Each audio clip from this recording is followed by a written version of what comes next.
Hi good morning everyone, this is Abhi Thakur. Welcome to Abhi's academy. आज के इस वीडियो लेक्चर में हम class 12th political science question bank discuss करने वाले हैं 2011 का।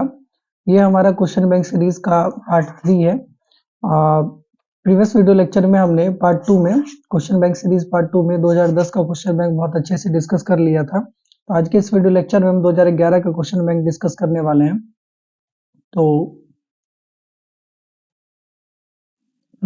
चलिए लेक्चर स्टार्ट करते हैं।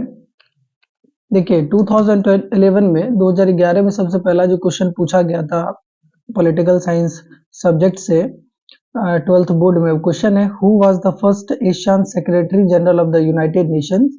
ऑप्शन है हमारा बान की मून, यूथान कोफिनान और बुर्टोजो बर्टिस गैली, ऐसे करके है क्वेश्चन। इसका हिंदी देखेंगे, संयुक्त राष्ट्र संघ के प्रथम एशियन महासचिव कौन थे।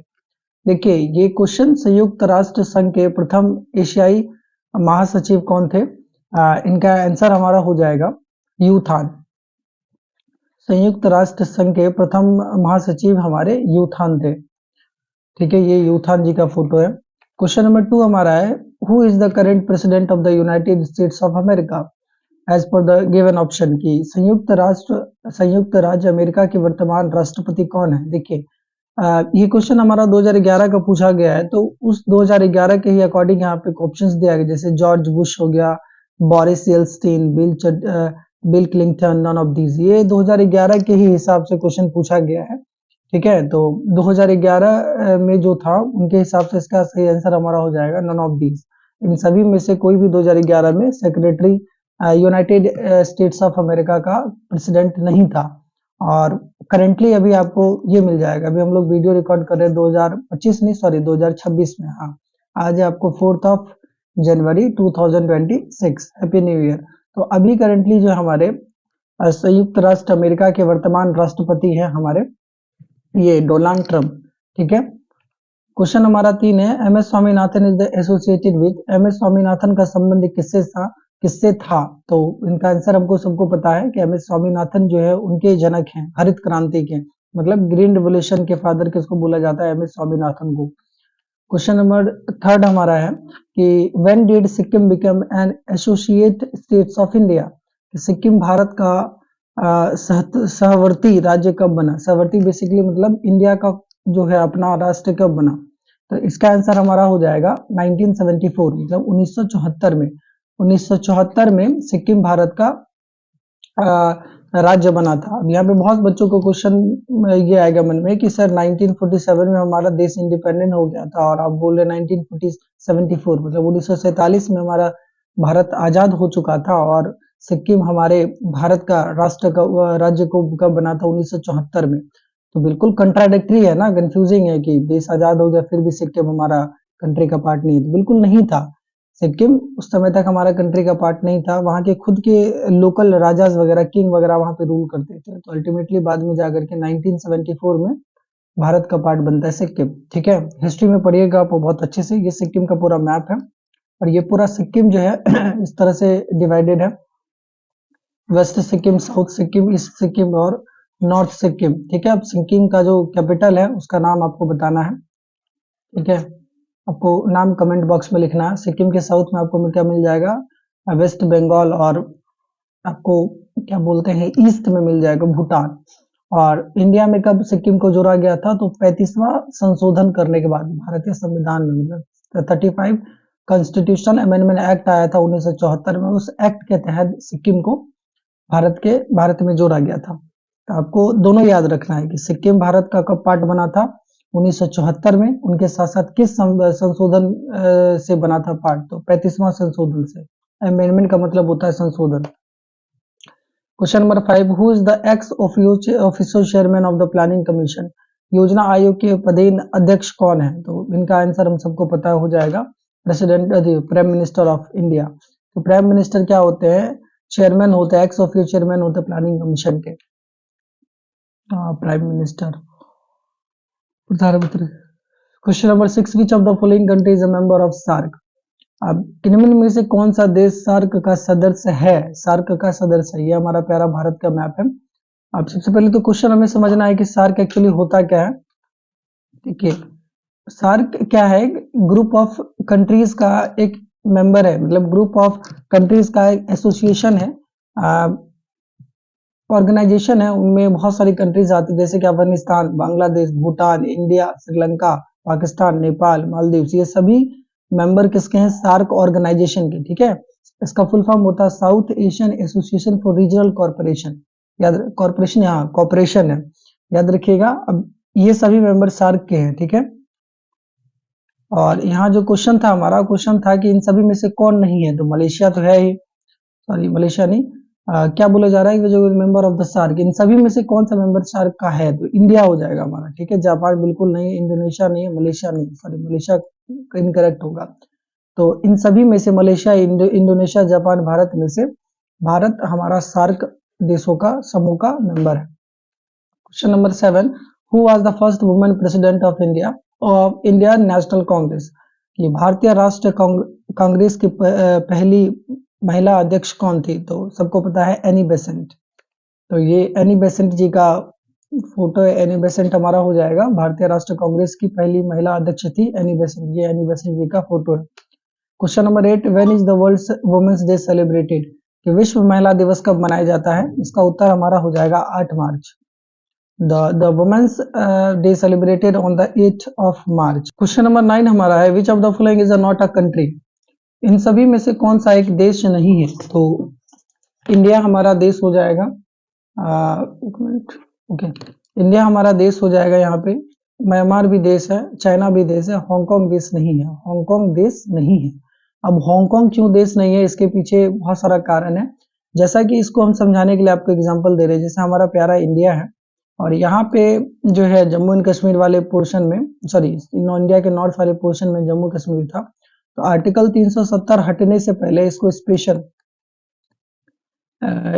स्टेटस वगैरह मिला हुआ था इस जम्मू एंड कश्मीर को, कि क्या होगा इनका, यहाँ पे इंडिया का फ्लैग वगैरह क्या होगा, इंडिया का फ्लैग वगैरह नहीं होस्ट किया जाएगा, मतलब फ्लैग वगैरह नहीं लहराया जाएगा, और यहाँ पे इंडिया का कॉन्स्टिट्यूशन, ज्यादातर कॉन्स्टिट्यूशन का ज्यादातर प्रोविजन यहाँ पे लॉ लागू नहीं होगा। तीसरा बात यहाँ पे ये था कि यहाँ का खुद का आईपीसी नहीं रहेगा, मतलब जो भारतीय पूरा पूरा भारत पे जो लॉ बुक चलता है ना, इंडियन पिनल कोड, नियम कानून चलता है, वो अब नहीं लगा हुआ रहेगा, बल्कि यहाँ पे खुद का अपना आईपीसी रहेगा। तो उस आईपीसी को बोला गया था Ranveer Ranveer penal code, Ranveer penal code बोला गया था। तो उसी तरह से क्या होता है, हांगकांग भी ना, Hong Kong is not country because it is a special administrative SAR of the China. इसी तरह से चाइना के अंदर में भी हांगकांग भी क्या है कि स्पेशल एडमिनिस्ट्रेटिव रीजन है, स्पेशल एरिया है, जहां पे चाइना क्या करता है, अपना रूल करता है। ठीक है, अब वहीं आपको पूरा डाटा यहाँ मिल जाएगा। तो हांगकांग को एक देश नहीं माना जाता, क्योंकि यह एक चीन का विशिष्ट प्रशासनिक क्षेत्र है। इसे एक देश दो प्रणाली, वन कंट्री टू सिस्टम के सिद्धांत के तहत शासित किया जाता है, जिसके कारण यह चीन का हिस्सा होने के बावजूद अपने आंतरिक मामलों में काफी हद तक स्वायत्तता बनाए रखता है। ठीक है, तो बेसिकली आपको इसको समझने के लिए एग्जांपल दे दिया हम आपको जम्मू एंड कश्मीर का। तो जैसे इंडिया का ही पार्ट होने के बावजूद, इंडिया का पार्ट होने के बावजूद जो है उसको स्पेशल एरिया मिला हुआ था, प्रोविजन मिला हुआ था, भले ही कंट्री नहीं था, जम्मू एंड कश्मीर कंट्री नहीं था, हमारे ही अंदर में था, बट उसको बहुत ज्यादा बाकी सभी स्टेट से, मतलब कि 2829 स्टेट से ज्यादा छूट मिला हुआ था इनको। उसी तरह से चाइना के अंदर में हांगकांग भी एक स्पेशल एरिया था। तो ठीक है, इसके अकॉर्डिंग, मतलब क्वेश्चन 9 के अकॉर्डिंग हमारा आंसर हो जाएगा हांगकांग। धन्यवाद। नहीं, हाँ, ये आपको पूरा चाइना हो गया, ये हमारा इंडिया है, और ये चाइना के इस, मतलब कि north south east west, China के साउथ ईस्ट में आपको हांगकांग देखने को मिल जाएगा। ये पूरा वर्ल्ड मैप है, और यहाँ पे और अच्छे से देख सकते हैं, यहाँ पे चाइना का हुआ ये साउथ वाला पोर्शन, साउथ ईस्ट वाला पोर्शन हांगकांग। ठीक है, आगे बढ़ते हैं। क्वेश्चन नंबर 10 हमारा है, which of the following is not a result of the disintegration of the Soviet union, निम्न में से कौन सा सोवियत संघ के विखंडन का परिणाम नहीं है। CIS का जन्म, अमेरिका एवं सोवियत संघ के बीच वैचारिक युद्ध की समाप्ति, मध्य पूर्व में संकट, शीत युद्ध की समाप्ति। तो मेरे हिसाब से तो विच of the following not a result of the disintegration of the Soviet union, कौन सा इन सब में से सोवियत यूनियन के डिसइंटीग्रेशन के 19, आपको मैंने भी पढ़ाया था, पहले भी पढ़ाया था, 1991 में क्या होता है, यूएसएसआर टूट जाता है। तो इसमें से कौन सा ऐसा कारण है जो यूएसएसआर के टूटने की वजह से नहीं हुआ है, ठीक है, नॉट लगा हुआ है, ठीक है। Formation of CIS, end of the ideological conflict between the USSR, तो बिल्कुल हुआ है कि यूएसएसआर के टूटने की वजह से क्या हुआ कि जो यूएसए और यूएसएसआर के बीच में जो लड़ाई हो रहा था वो खत्म हुआ, end of the cold war, बिल्कुल ये भी हुआ है कि कोल्ड वॉर भी क्या हुआ है, खत्म हुआ है। Crisis in the Middle East, I think Middle East ही होना चाहिए, हाँ, है ना, बिल्कुल, कि crisis in the Middle East. अब मिडिल ईस्ट कहाँ है और यूएसएसआर टूटा कहाँ पे, तो बेसिकली ये है कि इन सभी कारणों में से मध्य पूर्व में जो संकट है वह जो है यूएसएसआर की टूटने की वजह से नहीं हुआ है, बल्कि मध्य पूर्व में संकट, जो वर्ल्ड का मैप है, वर्ल्ड के मैप में आप देखिएगा, वर्ल्ड के मैप में यहाँ आप यूरोप देखिएगा, यहाँ आप अफ्रीका देखिएगा, यहाँ एशिया, तो इसके आसपास में जो आपको कंट्री के अंदर में जो प्रॉब्लम्स दिखेगा, उसके अंदर में प्रॉब्लम यूएसएसआर के टूटने की वजह से नहीं हुआ था, यहाँ पे और भी बहुत सारा प्रॉब्लम था, ठीक है, वहां के रीजनल प्रॉब्लम की वजह से यहाँ पे दिक्कत हुआ है, ठीक है, क्राइसिस वगैरह आया था, ना कि यूएसएसआर के टूटने की वजह से। तो इस क्वेश्चन के अंदर, या फिर बोल सकते हैं हम इस क्वेश्चन के अकॉर्डिंग, क्वेश्चन नंबर 10 के अकॉर्डिंग हमारा सही आंसर हो जाएगा मध्य पूर्व में संकट की निम्न में से कौन सोवियत संघ के विघटन का परिणाम नहीं है, तो मध्य पूर्व में संकट। Okay, question number 11, what is euro? Euro क्या है? यूरो नाम से समझ में आ रहा है करेंसी है, ठीक है।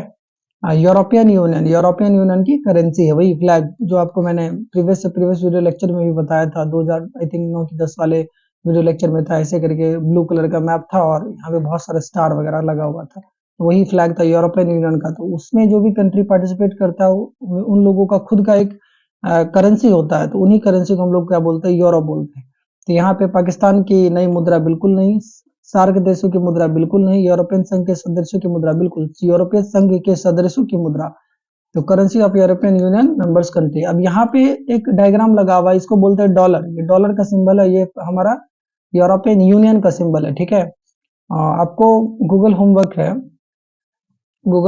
है कि करेंटली आपको बताना है कि 1 INR, अच्छा एक मिनट, आपको बताना है कि $1 बराबर हाउ मेनी INR, मतलब कि INR का मतलब होता है इंडियन रुपीज, $1 में कितना इंडिया का रुपीज होगा, उनके साथ साथ 1 यूरो बराबर हाउ मेनी INR, मतलब कि एक यूरोपियन यूनियन रुपीज में कितना इंडियन रुपीज हो जाएगा। एग्जांपल दे रहे हैं आपको, जैसे कि पहले था 84 के आसपास में, 84 85 के आसपास में, तब चेंज हो चुका है, ठीक है, $1 बराबर इंडियन रुपीज, अभी बहुत बढ़ ही रहा है। आपको होमवर्क में आप एक बार गूगल करिएगा और टाइप करिएगा इसका आंसर, ठीक है। आगे बढ़ते हैं, क्वेश्चन नंबर हमारा 11 है, ओके, क्वेश्चन नंबर हमारा 12 है, which country is adopted open door policy? ये ओपन डोर पॉलिसी किसने अडॉप्ट किया था, तो चाइना ने। निम्नलिखित में से किस देश ने खुले द्वार की नीति अपनाई थी, तो चाइना। क्वेश्चन नंबर, अच्छा, चाइना ने ओपन डोर पॉलिसी अपनाया था, इसका बेसिकली मतलब क्या होगा, the open door policy was a policy introduced to ensure equal trading rights for all the countries in the China. In simple words, it means that no single foreign power should control the trade in China and all the nations should have an equal access to the Chinese market. Introduced by the United States of America, United States Secretary of State John Hay 1899। Open door policy basically एक ऐसी नीति है जिसके तहत चीन में सभी देशों को समान व्यापारिक अधिकार देने के लिए लागू किया गया था, मतलब कि चाइना के अंदर में पहले चाइना अपने देश के ऊपर में ट्रेड बैरियर लगा करके रखा हुआ था, मतलब चाइना के अंदर में कोई भी देश बिना परमिशन का ट्रेड नहीं कर सकता था। चाइनीज गवर्नमेंट जिस कंट्री को अलाउ करेगी बस वही कंट्री चाइना में ट्रेड कर सकती थी, ठीक है। लेकिन अब क्या हुआ है कि ओपन डोर पॉलिसी जो कि 1899 में आया था, 1899 के बाद जो ओपन डोर पॉलिसी आया था, उसके बाद क्या हुआ कि सभी कंट्री को इक्वल राइट्स मिल चुका है पूरा वर्ल्ड वाइड, कि आप आसानी से जा करके वहां पे चाइना में आसानी से ट्रेड कर सकते हैं ना। ओपन डोर पॉलिसी एक ऐसी नीति थी जिससे चीन में सभी देशों को समान व्यापारिक अधिकार देने के लिए लागू किया गया था। सरल शब्दों में अगर बात करें तो इनका अर्थ था कि चीन में कोई एक विदेशी शक्ति व्यापार पर नियंत्रण ना करे, कोई एक कंट्री कंट्रोल नहीं करेगा चाइना का ट्रेड को, बल्कि सभी देशों को चीन बाजारों तक समान पहुंच मिले, ठीक है। संयुक्त राज्य अमेरिका विदेश मंत्री जॉन है, और उस समय में जिन्होंने पारित किया था, जिन्होंने लागू करवाया था इस पॉलिसी को चाइना के ऊपर में, और वर्ष कब था, 1899। आई होप आपको ओपन डोर पॉलिसी समझ में आ गया है। ये मैं आपको इसलिए बता देता हूँ क्योंकि आपको जो ये क्वेश्चन ना, ये क्वेश्चन का बैकग्राउंड आपको समझ में आए, क्योंकि मुझे बैकग्राउंड अगर पता रहता है तो क्वेश्चन समझने में भी आसानी रहेगा। और ये सब भी ना ओपन डोर पॉलिसी 2 मार्क्स का पूछ भी लेता है बोर्ड्स में। बताइए ओपन डोर पॉलिसी क्या है? फिर आगे बढ़ते हैं question number 13। Which government agreement was sign between the India and Pakistan 1972? आपको पता है कि 1971 में कौन बना था? बांग्लादेश बना था, ठीक है। हाँ, बांग्लादेश बना था। तो कौन सा समझौता हुआ था 1972 में? मतलब बांग्लादेश बनने के बाद आपको मैंने बताया था, ठीक है, कि जैसे कि ये हमारा, वेट अ सेकेंड, हाँ, ये हमारा इंडिया है, या हमारा क्या हो जाएगा पाकिस्तान। ये भी पहले पाकिस्तान ही था 1970 और 1971 से पहले। मतलब ये हो गया वेस्ट पाकिस्तान, ये हो गया ईस्ट पाकिस्तान। लेकिन वेस्ट और ईस्ट पाकिस्तान में बहुत ज्यादा प्रॉब्लम होता है, तो यहाँ पे लड़ाई होता है, ठीक है। वो लड़ाई होने की वजह से क्या होगा कि 1971 में ये एक इंडिपेंडेंट कंट्री बन जाता है, जो अभी के समय में क्या है, बांग्लादेश है। और पाकिस्तान बस यहीं तक रह जाता, मतलब वेस्ट पाकिस्तान ही, मतलब अभी जो कंट्री पाकिस्तान है वहीं रह जाएगा। तो इसी यही यही जो लड़ाई हुआ था यहाँ पे, इसी लड़ाई के बाद क्या होता है कि हमारी इंडियन गवर्नमेंट भी मदद की थी। मतलब हमारी इंडियन गवर्नमेंट जाकर के यहाँ के फोर्सेस वगैरह को बचाई थी, बहुत हेल्प करती इन लोगों को, इस कंट्री का, बांग्लादेश का। तो इस वजह से क्या होता है कि हमारे इंडिया के गवर्नमेंट के बीच में और इसके बीच में, पाकिस्तान के गवर्नमेंट के बीच में एक संधि साइन होता है, ठीक है। उसी संधि का नाम बोला गया है शिमला एग्रीमेंट, ठीक है। शिमला में हुआ था इसलिए शिमला एग्रीमेंट।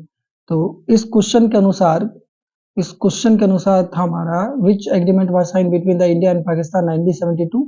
भारत तथा पाकिस्तान के बीच 1972 में कौन सा समझौता हुआ था? तो इसका उत्तर हो जाएगा हमारा, आई थिंक ऑप्शन हम यहाँ पे नहीं दे पाए, माफ कीजिएगा, हिंदी वाले में। तो इसका हो जाएगा हमारा शिमला समझौता, शिमला एग्रीमेंट। तो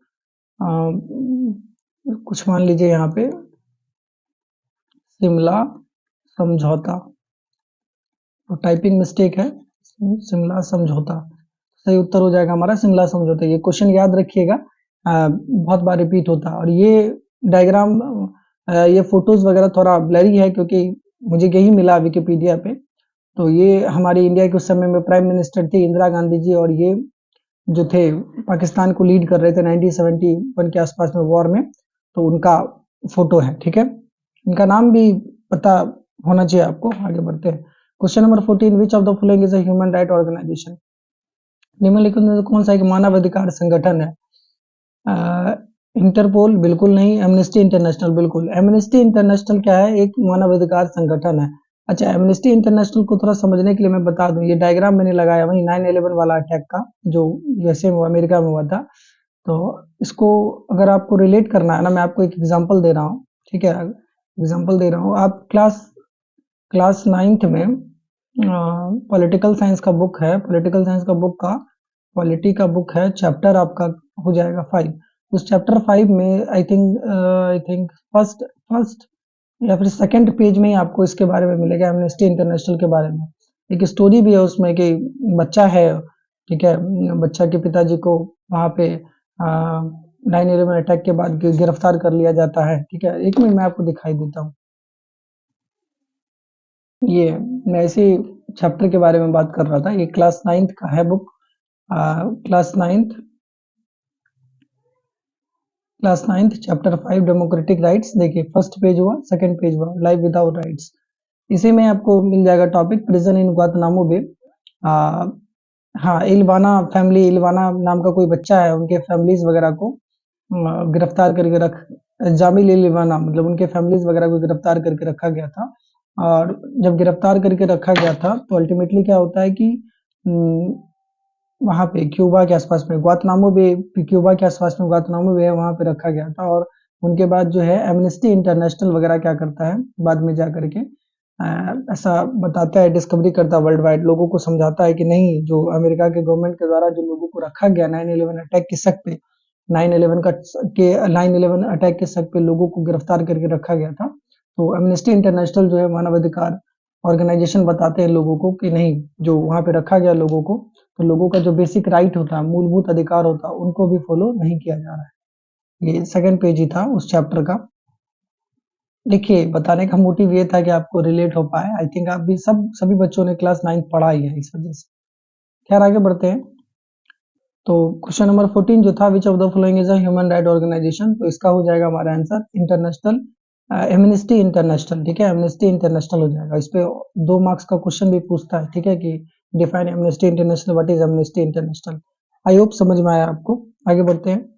क्वेश्चन हमारा 15 है, who is the current secretary general of the United Nations as per the option given, मतलब कि 2011 के अनुसार दिए गए ऑप्शन में से कौन सेक्रेटरी जनरल थे, कहाँ के, संयुक्त राष्ट्र संघ के। तो उनका ऑप्शन हमारा कोफी अन्ना, बिल्कुल नहीं, शाशी थरूर नहीं थे, बान की मून, इनमें से कोई नहीं थे। इसका आंसर हमारा हो जाएगा नन ऑफ दीज, ठीक है। ये हमारे करंट है, अभी के वर्तमान संयुक्त राष्ट्र संघ के महासचिव वह भी है। ये मैं वीडियो रिकॉर्ड कर रहा हूँ 2026 4th ऑफ जनवरी, तो 4th ऑफ जनवरी 2026 के आसपास में ये है, ठीक है। इनका आपको कमेंट बॉक्स में नाम बताना है, गूगल करिएगा, आपको मिल जाएगा इसका आंसर, ठीक है। नाम तो मैंने दे ही दिया यहाँ पे। आगे बढ़ते हैं। Question number 16, where is the headquarter of the international labour organization, ILO, मतलब इंटरनेशनल लेबर ऑर्गेनाइजेशन का जो हेडक्वार्टर है कहाँ है, विश्व श्रम संगठन का मुख्यालय कहाँ स्थित है, जेनेवा में, पेरिस में, दिल्ली में, लंदन में। दिल्ली में तो है ही नहीं, तो इसका आंसर हो जाएगा हमारा जेनेवा। देखिए ये तो बिल्कुल गलत है, लंदन में गलत होगा, पेरिस भी गलत होगा, जेनेवा, जेनेवा। देखिए इसको बोलते हैं एलिमिनेशन मेथड, जो आपको बिल्कुल, देखिए आपको हो सकता है कि आपको चारों ऑप्शन में से इसका आंसर करेक्ट पता नहीं हो, लेकिन आप लॉजिक लगा सकते हैं कि दिल्ली में तो है ही नहीं, एक ऑप्शन खत्म, तो हमको 3 बचा है, 3 में से चूज करना है सही कौन सा है। लंदन में भी नहीं होगा, बचा 2, तो इस तरह से जो हम करते हैं ना, जैसे पेरिस में भी नहीं होगा, तो बचा कौन सा, एक। इसको एलिमिनेशन मेथड बोलते हैं, ठीक है। आपको भी यही करना है। हायर एग्जामिनेशन में जैसे यूपीएससी का बात करेंगे, हम बीपीएससी का बात करेंगे, जो प्री वाला पार्ट होता है, मतलब प्रीलिम्स वाला जो एग्जामिनेशन होता है, तो उन सभी में से यही तरीका अपनाया जाता है कि कोई क्वेश्चन अगर नहीं आता है आपको, तो आप एलिमिनेट करिए, ऑप्शन को काटिए, एलिमिनेट करिए, और जो लास्ट में ऑप्शन बचेगा अप्रॉक्स वही आपका आंसर होगा, ठीक है। मैंने भी ट्राई किया था, इसलिए आपको बता रहा हूँ, ठीक है। इस क्वेश्चन के अकॉर्डिंग हमारा आंसर हो जाएगा जेनेवा। क्वेश्चन नंबर 17 हमारे ये है कि when was the Farakka agreement sign between India and Bangladesh, Bharat एवं बांग्लादेश के बीच फरक्का समझौता पर हस्ताक्षर कब हुआ था। ये फरक्का बैरेज है, ठीक है। तो इसका उत्तर हमारा हो जाएगा 1996 में। 1996 में भारत के बीच में और बांग्लादेश के बीच में फरक्का एग्रीमेंट साइन हुआ था, याद रखिएगा। अच्छा, फरक्का एग्रीमेंट इंपॉर्टेंट एग्रीमेंट है इंडिया और बांग्लादेश के बीच में, और रिवर गंगा के पानी को लेकर के, ठीक है, 1977 में साइन किया गया था। देख सकते हैं आप, हिंदी में भी है, तो आप स्क्रीनशॉट वगैरह लेकर के पढ़ सकते हैं। आगे बढ़ते हैं। क्वेश्चन नंबर 18 है, in which city was the earth summit है 1992, मतलब 1992 में जो पृथ्वी सम्मेलन है कहाँ हुआ था, तो सबको पता है रियो डी जेनेरियो। इनका अगर आपको हम लॉजिक बताएंगे, तो इनका भी आप पढ़े हैं क्लास 10th में, 10th ज्योग्राफी में पढ़े हैं, चैप्टर नंबर 1 ही है, ठीक है। मैं आपको वापस से चैप्टर खोल के नहीं बताऊंगा, डोंट वरी, लेकिन आप उसमें पढ़े हैं कि 1900 बॉक्स में लिखा हुआ था, बॉक्स बॉक्स बना करके लिखा हुआ है कि 1992 में क्या होता है, रियो डी जेनेरियो में, जो कि एक साउथ अमेरिकन कंट्री है, यहाँ पे रियो डी जेनेरियो है, ब्राजील वगैरह में, वहां पे अर्थ सम्मेलन हुआ था। Question number 19, which movement demanded autonomous state of the Andhra region, इन सभी में से किस आंदोलन ने आंध्र क्षेत्र के लिए स्वायत्त प्रदेश की मांग की थी। तेलंगाना, वो तो तेलंगाना आंदोलन के लिए होगा। विशाल आंध्र आंदोलन, नाम से समझ में आ रहा है, विशाल आंध्र आंदोलन की, विशाल आंध्र मूवमेंट एक ऐसा मूवमेंट था जिसमें आंध्र प्रदेश के लिए सेपरेट एरिया मांगा गया था, सेपरेट स्टेट आंध्र प्रदेश को बनाने का डिमांड रखा गया था। क्वेश्चन हमारा 20 है, which statement about the state recognition commission is incorrect, राज्य पुनर्गठन आयोग के विषय में कौन सा कथन असत्य है, सत्य नहीं है। इसकी स्थापना 1953 में की गई थी। इनसे भाषीय राज्यों के निर्माण के लिए सिफारिश की गई थी। इसके रिपोर्ट के आधार पर 1966 में राज्य पुनर्गठन अधिनियम पारित किया गया था। सभी कथन सही है, अप्रॉक्स आई थिंक सब सही ही होगा। नहीं, सब सही नहीं है, बिल्कुल सॉरी, गलत है। क्वेश्चन ऑप्शन हमारा बी होगा, the state recognition act was pass in 1966। हाँ, ये तो बिल्कुल होगा ना कि 1966 में थोड़ी पास हुआ था। State recognition act was pass in 1966 based on its report, बिल्कुल गलत है। कौन सा कथन असत्य है, इसको तो 1953 में स्टैब्लिश किया गया था, पास किया गया था। क्वेश्चन नंबर 20 के अनुसार राज्य पुनर्गठन आयोग के विषय में कौन सा कथन असत्य है, तो ये हो जाएगा हमारा, इसके रिपोर्ट के आधार पर 1966 में राज्य पुनर्गठन अधिनियम पारित किया गया। Question number 21, when was planning commission establish, वही जस्ट प्रीवियस वाला क्वेश्चन का ही है। Planning commission, state recognition commission कब एस्टैब्लिश हुआ था, 1950 में। योजना आयोग, एक मिनट, ये हमारा स्टेट रिकॉग्निशन कमीशन है जो स्टेट्स वगैरह को बनाया था, उनका हुआ था 1953 में। और ये जो है ये हमारा प्लानिंग कमीशन है जिनका बाद में नाम रखा गया था NITI, नीति आयोग। आयोग, ठीक है, नीति आयोग, तो उनका है, तो उनको बनाया गया था कब, 1950 में, 1950 में। आगे बढ़ते हैं 1900 क्वेश्चन नंबर 22 में, in which year was the Panchsheel agreement sign between the India and China. Bharat एवं चीन के बीच पंचशील समझौता पर हस्ताक्षर किस वर्ष हुआ था? तो 1954 में। लेकिन यही पंचशील एग्रीमेंट का उल्लंघन करके 1962 में चाइना हम लोगों पे अटैक कर देता है, जिसको बोलते हैं इंडो चाइना वॉर। आगे बढ़ते हैं, in which city was the Afro Asian conference held. 1955 में अफ्रो एशियन कॉन्फ्रेंस किस कंट्री में हेल्ड हुआ था? 1955 में किस शहर में अफ्रो एशियन सम्मेलन हुआ था? इसका आंसर हमारा हो जाएगा बैंगदुंग। बैंगदुंग, ठीक है। बैंगदुंग बेसिकली क्या है, इंडोनेशिया का ही पार्ट है। It is the capital and largest city of the waste Java provinces, मतलब कि जावा आइलैंड, जो उस जावा आइलैंड के वेस्ट पार्ट का सबसे बड़ा प्रोविंस है, एरिया है ये, ठीक है। ये आप देख सकते हो पूरा इंडोनेशिया का पार्ट है, ठीक है। ये हमारा जावा आइलैंड मिलेगा, जावा आइलैंड के north south east west, Java island के वेस्ट में सबसे बड़ा प्रोविंस ही बैंगदुंग था। Question number 24, who gave the slogan गरीबी हटाओ। गरीबी हटाओ का नारा किसने दिया था? तो नाम से समझ में आ रहा है हमारी प्यारी इंदिरा गांधी जी ने, मतलब हमारे देश की सबसे पहली women prime minister of India ने दी थी इंदिरा गांधी जी ने, ठीक है। आगे बढ़ते हैं question number 25, who founded the Bahujan Samaj Party BSP। Bahujan Samaj party के संस्थापक कौन थे? इसका हो जाएगा हमारा आंसर कांसीराम, और ये कांसीराम जी का फोटो है, Kanshiram is the correct answer.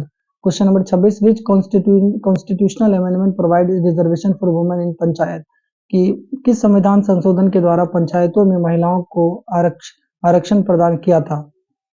तो 73वां, ठीक है, 73वां कॉन्स्टिट्यूशनल अमेंडमेंट एक्ट, मतलब 73वां संविधान संशोधन के द्वारा महिलाओं को पंचायत में क्या मिला था?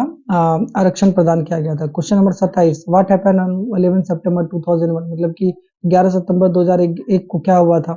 भारतीय संसद पर आतंकवादी हमला नहीं, तो ये रिसेंट का बात है।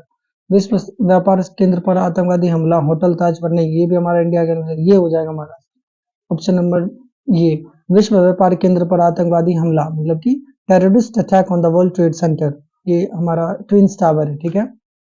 Question number 28, who was not a founder of the non aligned movement. आपको मैंने बताया था कि 5 कंट्री ने मिल करके NAM, नॉन अलाइंड मूवमेंट को चालू किया था, तो इन सभी में से कौन नहीं है? तो जवाहरलाल नेहरू हैं या मार्शल टिटो सुकार्नो? इसका आंसर देख लेते हैं डायरेक्टली। यजर अरफात ये नहीं है, यजर अरफात अरफात ये नहीं है, मतलब कि नॉन अलाइंड मूवमेंट में गुट निरपेक्ष आंदोलन में यजर अरफात मेंबर नहीं थे। Question number 29, who founded the schedule caste federation.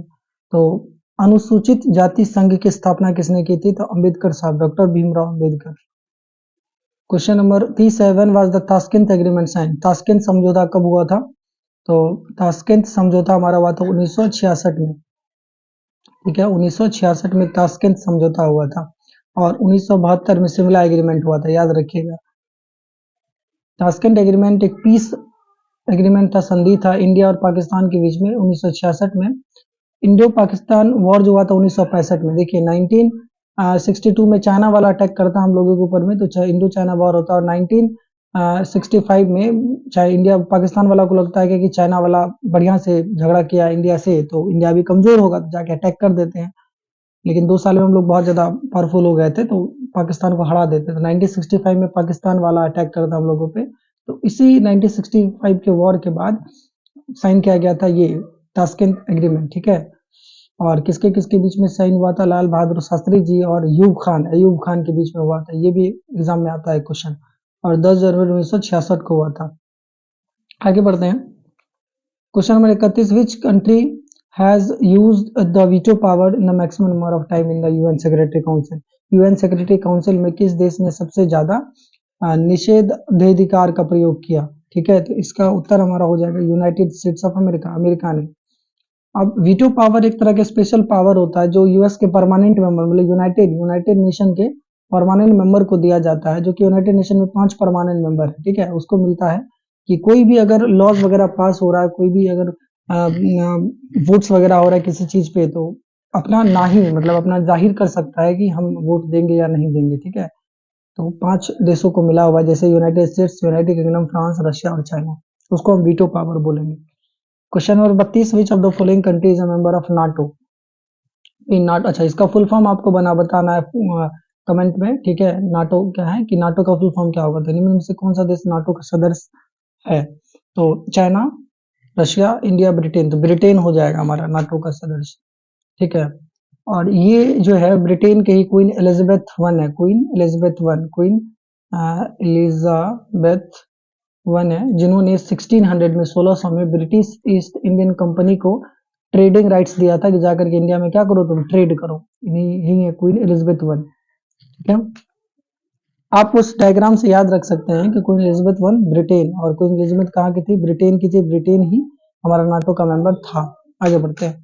Question number 33 है, विच political party secure first position in the 2010 Bihar legislative assembly election? की बिहार के विधानसभा चुनाव में किस राज्य दल ने प्रथम स्थान प्राप्त किया था 2010 में? जनता दल यूनाइटेड, कांग्रेस, राष्ट्रीय जनता दल, भारतीय जनता दल। तो जनता दल यूनाइटेड होगा, ठीक है। इसका आंसर हो जाएगा हमारा जनता दल यूनाइटेड। अब जनता दल यूनाइटेड की अगर हम बात करते हैं तो बिहार के चीफ मिनिस्टर हैं हमारे नीतीश कुमार जी, और देखिए पूरा का पूरा नवंबर 2005 से लेकर के लगभग 2025 में अभी भी करंटली चीफ मिनिस्टर हमारे पूरा बिहार के, ठीक है।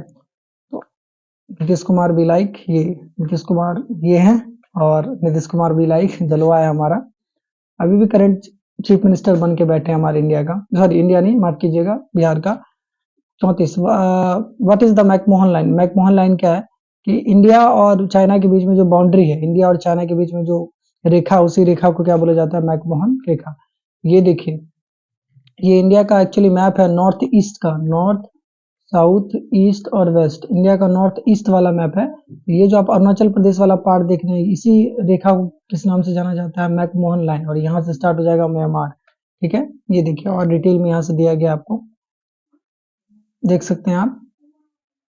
ये पूरा, ये एक्चुअली पूरा यहाँ से यहाँ तक हुआ, फिर ये हुआ, ये सारा पोर्शन हमारा चाइना से कनेक्टेड है। ये अलग अलग सेक्टर में, western sector, middle sector, eastern sector. Question number 35 है, when was the United Nation organization establish? संयुक्त राष्ट्र संघ की स्थापना कब हुई थी? 1945 में। नहीं, world war, second world war खत्म होने के बाद 1945 में यूनाइटेड नेशन ऑर्गेनाइजेशन का एस्टैब्लिशमेंट होता है। 36 क्वेश्चन नंबर है, who propounded the two nation theory? किसने द्विराष्ट्र सिद्धांत का प्रतिपादित किया था? तो हम सब के प्यारे मोहम्मद अली जिन्ना ने, अली जिन्ना ने टू नेशन थ्योरी दिया था। अब टू नेशन थ्योरी पे 2 मार्क्स का क्वेश्चन आ जाता है, तो मैं अभी करा देता हूँ उसका, वैसे अलग से वीडियो क्रिएट कर दूंगा मैं, बट देखिए यहाँ पे, two nation theory is a political ideology concept in the British India which argued that Hindu and Muslim are two distinct nation and not just different religion communities, and therefore Muslims should be separate homeland for the Hindus. This theory play a central role in the creation of the Pakistan in 1947. तो दो राष्ट्र सिद्धांत British Bharat का एक राजनीतिक और वैचारिक धारा है, जिसके अनुसार हिंदू और मुस्लिम दो अलग अलग राष्ट्र है, मतलब कि हिंदू और मुस्लिम दो अलग अलग रिलीजन के लोग हैं, तो एक ही कंट्री में नहीं रह सकते, बल्कि उसको अलग अलग रहना पड़ेगा, मतलब हिंदू के लिए अलग कंट्री, मुस्लिम के लिए अलग कंट्री, ठीक है। और इसको मोहम्मद अली जिन्ना ने प्रोपाउंड किया था, इस पॉलिसी को, टू नेशन थ्योरी को, और इसी की वजह से क्या होता है, हमारा पाकिस्तान और इंडिया के बीच में पार्टीशन होता है। आगे बढ़ते हैं, question number 37, who was the first prime minister of India? हमारे नेहरू साहब, Pandit Jawaharlal Nehru is the first prime minister of India. इन सभी, अच्छा इस क्वेश्चन के अकॉर्डिंग क्या होगा, इनमें से कोई नहीं, राजेंद्र प्रसाद नहीं थे, पटेल साहब नहीं थे, अम्बेडकर साहब नहीं थे, तो इस क्वेश्चन के अकॉर्डिंग हो जाएगा नन ऑफ दीज, लेकिन करेक्ट आंसर हमारा क्या होगा, Pandit Jawaharlal Nehru. Question number 38, who lead the nation wide satyagraha movement in 1975? 1975 में राष्ट्रव्यापी सत्याग्रह का नेतृत्व किसने किया था? याद रखिएगा, एक हमारा था 1917 के आसपास में सत्याग्रह, ठीक है, रॉयलेक्स सत्याग्रह, जिसको महात्मा गांधी जी किए थे, लेकिन यहाँ पे बोला जा रहा है 1975 वाला सत्याग्रह किसने किया था, नेशन वाइड सत्याग्रह, हमारा उसका नाम हो जाएगा Jayaprakash Narayan ji. Question number 39, who lead the national front movement in the 1989? कि 1989 में किसने राष्ट्रीय मोर्चा सरकार का नेतृत्व किया था? तो इसका उत्तर हो जाएगा हमारा वीपी सिंह, ये वीपी सिंह जी का फोटो है। Question number 40, ULFA is a terrorist organization of? ULFA एक आतंकवादी संगठन है, कहाँ का? पाकिस्तान का नहीं, इंडिया का नहीं, रशिया का नहीं, उसका इंडिया का हो जाएगा हमारा, सॉरी हमको लगा श्रीलंका का होगा, श्रीलंका का भी था एक टेररिस्ट ऑर्गेनाइजेशन, आई थिंक ध्यान नहीं आ रहा है, खैर कोई नहीं, उल्फा एक आतंकवादी संगठन है किसका? इंडिया का ही, ठीक है। ये देखिए एक्चुअली ये उल्फा के मेंबर का इमेज नहीं है, बट मैं लगा दिया ताकि आपको समझ में आए, टेररिस्ट ऐसे ही होते हैं। तो United Liberation Front of Asom, ठीक है, ये उल्फा जो हमारा असम वाले एरिया में ऑपरेट करता है, ठीक है। United Liberation Front of Assam, it is an arm separatist organization that operate in the Indian state of Assam seeking to establish independent nation of the. वही है कि असमीज लोगों के लिए इंडिपेंडेंट स्टेट्स बनाना चाहते हैं। उल्फा एक सशस्त्र पृथकवादी संगठन है जो भारत के असम राज्य में सक्रिय है। यह संगठन असम के मूल असमिया लोगों के लिए एक स्वतंत्र राज्य की स्थापना की मांग कर रहे हैं, ठीक है। ये जो उल्फा था उसका फुल फॉर्म है, उल्फा का फुल फॉर्म है ये United Liberation Front of Assam.